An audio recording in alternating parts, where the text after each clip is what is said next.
Diriwayatkan dari sahabat Abdullah bin Salam, akan datang kepada mayit seorang malaikat sebelum datangnya malaikat Munkar dan malaikat Nakir.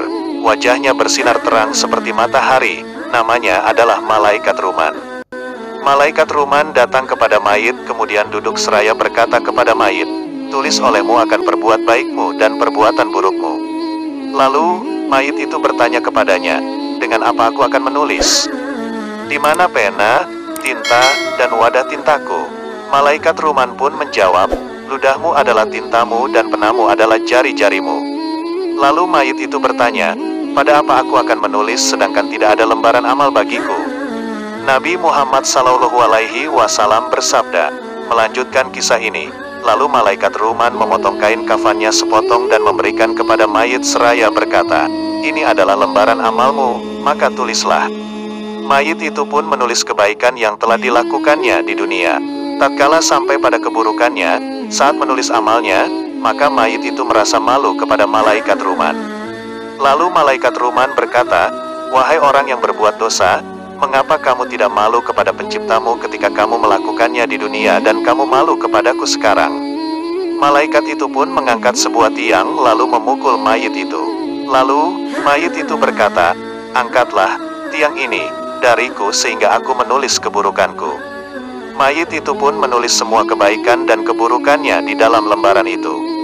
Lalu, malaikat Ruman memerintahkan kepada mayit itu untuk melipat dan menguncinya.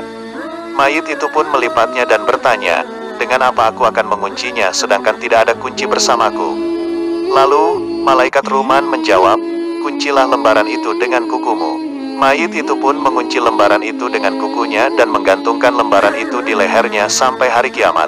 Sebagaimana Allah yang Maha Luhur berfirman, yang artinya, dan tiap-tiap manusia itu telah kami tetapkan amal perbuatannya, sebagaimana tetapnya kalung pada lehernya. Dan kami keluarkan baginya pada hari kiamat sebuah kitab yang dijumpainya terbuka. Al-Isra ayat 13.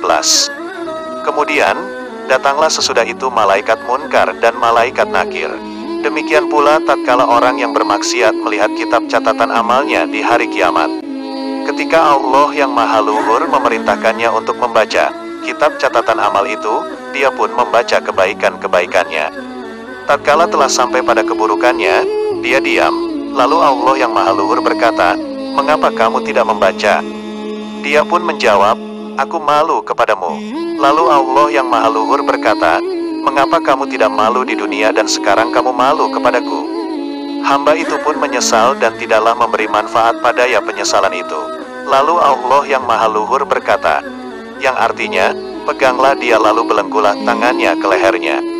Kemudian masukkanlah dia ke dalam api neraka yang menyala-nyala. Al-Haqqa ayat 30-31.